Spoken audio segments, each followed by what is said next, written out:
Chapter 18 charge. Charge होता क्या है? जब कोई पर्सन कोई ऑफेंस कर देता है उसके ऊपर अलग अलग तरीके की एलिगेशन लगती है कि तूने ये ऑफेंस किया, तूने ये ऑफेंस किया है। तो कोर्ट क्या करता है? कोर्ट या तो पुलिस इन्वेस्टिगेशन की रिपोर्ट या फिर खुद इंक्वायरी करवा के डिसाइड करता है कि इस बंदे के ऊपर कौन से ऑफेंसेस के चार्ज लगने चाहिए। मतलब कि अक्यूज को बता दिया जाता है कि भाई तूने ये ऑफेंस किया है, तो उसको पॉइंट आउट कर दिया जाता है कि तेरे ऊपर ये एलिगेशन लगे हैं। जैसे मान के चलो कि मर्डर के एलिगेशन हो गए या थेफ्ट के एलिगेशन हो गए, तो कोर्ट पॉइंट आउट जब कर देता है ना कि आपके ऊपर ये एलिगेशन लगे हैं, तो उस पॉइंट आउट करने को बोलते हैं कि इस पर्सन को चार्ज कर दिया गया है इन ऑफेंसेस के अंदर। आगे बढ़ते हैं। चार्ज की जो प्रोविजन है वो सेक्शन 234 से 247 के अंदर दिए गए हैं। इससे पहले चार्ज के बारे में थोड़ा जान लेते हैं। चार्ज की डेफिनेशन दी गई है सेक्शन 2 सबसेक्शन 1 क्लोज एफ के अंदर। इसके अंदर कुछ अच्छे तरीके से डिफाइन नहीं किया गया। इसके अंदर बस ये बोला गया कि include head of charges when there is more than one head of charge. मतलब कि ये सही डेफिनेशन नहीं है। इसमें बोल दिया कि जब हेड को भी आप इंक्लूड कर देंगे जब एक हेड से ज़्यादा है। ये इसके अंदर कुछ भी अच्छे तरीके से डिफाइन नहीं किया गया।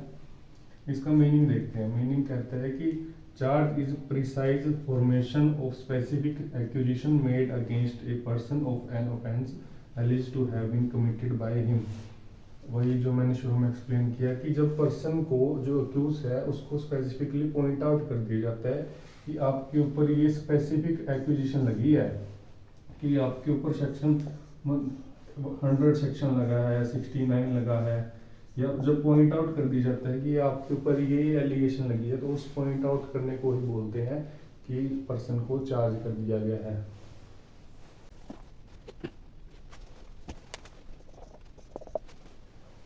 अब बात आती है कि चार्ज की ऑब्जेक्ट क्या है। एक इसका ऑब्जेक्ट यही है कि जो एक्यूज है उसको उसके नोटिस में ये बात डाल दी जाती है सेक्शन पॉइंट आउट करके कि आपके ऊपर ये पर्टिकुलर सेक्शंस के अंदर आपके ऊपर केस चलेगा, आपने ये क्राइम कमिट किया है। दूसरा है कि एक फेयर ट्रायल चल सके। मतलब कि शुरू में ही डिसाइड कर दी कोर्ट ने इस बंदे पे एलिगेशन लगी है तो इनके ऊपर ही अपन ने केस चलाना है। और इससे एक्यूज को हेल्प मिलती है, एक्यूज को पता लग जाता है कि मेरे ऊपर क्या केस है, क्या मैटर है, तो एक्यूज उस अकॉर्डिंग अपना डिफेंस लेके आता है और वो सोच समझ के आगे अपनी चाल चलता है। चाल चलता है तो कहना गलत हो जाएगा, चाल तो नहीं चलता, बल्कि अपना डिफेंस लेके आता है।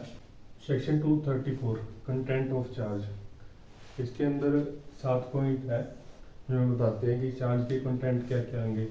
फर्स्ट सबसेक्शन के अंदर बता रखा है कि ऑफेंस। चार्ज के अंदर अपन ऑफेंस को लिखेंगे कि इस पर्सन ने क्या ऑफेंस कमिट किया है। सबसेक्शन 2 के अंदर स्पेसिफिक नेम की बात है। अगर किसी लॉ के अंदर किसी ऑफेंस को कोई पर्टिकुलर नेम दिया गया है तो उस नेम से ही अपन चार्ज के अंदर उसको डिनोट करेंगे।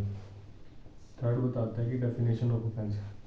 जैसे यहाँ पे स्पेसिफिक नेम दे दिया था लॉ ने उस ऑफेंस को, पर जहाँ ऑफेंस का कोई नेम नहीं दिया था किसी लॉ ने, तो आप उस ऑफेंस को डिफाइन कर देंगे कि जैसे किसी पर्सन ने पब्लिक सर्वेंट की लोकल अथॉरिटी का कंटेम्प्ट किया है या फिर कोर्ट के अंदर उसने फॉल्स एविडेंस वगैरह दे दी है, तो आप डिफाइन कर देंगे कि इस बंदे ने ये ऑफेंस किया है। Subsection 4 law and section of law. किसी एक्ट को आप ऑफेंस कब मानते हैं? जब वो एक्ट किसी पर्टिकुलर लॉ के अंदर एज ए ऑफेंस से डिफाइन करी जाती है। जैसे डकैती एक ऑफेंस है, इसको कहाँ ऑफेंस की कैटेगरी के अंदर लाया गया है? इसको BNS के अंदर ऑफेंस की कैटेगरी के अंदर लाया गया है। तो यहाँ इस लॉ की बात हो रही है। और किस सेक्शन के अंदर डकैती की ऑफेंस है? तो सेक्शन 310 के अंदर डकैती को ऑफेंस की कैटेगरी के अंदर लाया गया है। तो चार्ज में आप ये लिख देंगे कि BNS के सेक्शन 310 के अकॉर्डिंग ये चार्ज अक्यूज के ऊपर लगाया जाता है। Subsection 5 legal condition required by law. Charge के अंदर ये मेंशन कर दिया जाता है कि जो अक्यूज है वो पर्टिकुलर लीगल कंडीशंस को फुलफिल कर रहा है तो उसको चार्ज किया जा रहा है। जैसे मर्डर की बात करें तो बता देंगे कि मर्डर किया है और ना ही किसी जनरल एक्सेप्शन में आ रहा है, मतलब किसी ने भी ग्रेव एंड सडन प्रोवोकेशन के अंदर नहीं किया है, ना ही जो मर्डर के सेक्शन में जो एक्सेप्शंस दे रखी है उसके अंदर आ रहा है, कहीं से भी नहीं बच रहा है। तो लीगल कंडीशन जो लीगल कंडीशन फुलफिल करता है तो उन कंडीशंस को भी चार्ज के अंदर मेंशन कर देंगे। Subsection 6 written in language of court. तो जो ये चार्ज फ्रेम करे जा रहे हैं इनको कोर्ट की लैंग्वेज के अंदर ही लिखा जाएगा। ऐसे नहीं है कि मतलब हरियाणा के अंदर चार्ज फ्रेम हो रहे हैं और बंदे कर्नाटक के हैं उनकी लैंग्वेज में मलयालम लैंग्वेज के अंदर लिख देंगे, ऐसा नहीं होगा। जो कोर्ट की लैंग्वेज होगी उसी के अंदर चार्ज को लिखा जाएगा। और कोर्ट की लैंग्वेज कौन सी होगी, ये अपने को सेक्शन 307 के अंदर दिया गया है, इसी एक्ट के सेक्शन 307 के अंदर।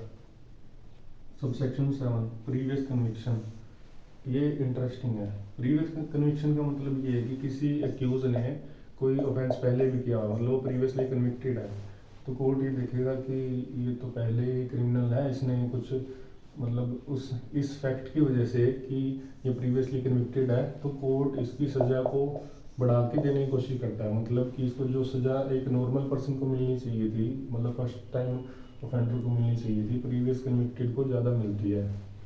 तो चार्ज के अंदर जो ये प्रीवियस कन्विक्ट हुआ है इसकी डेट, टाइम, ये सब लिखेंगे और फैक्ट लिखेंगे कि किन कंडीशंस के अंदर इस बंदे ने वो ऑफेंस किया था। तो उस अकॉर्डिंग प्रीवियस कन्विक्शन को इंक्लूड करना ज़रूरी हो जाता है।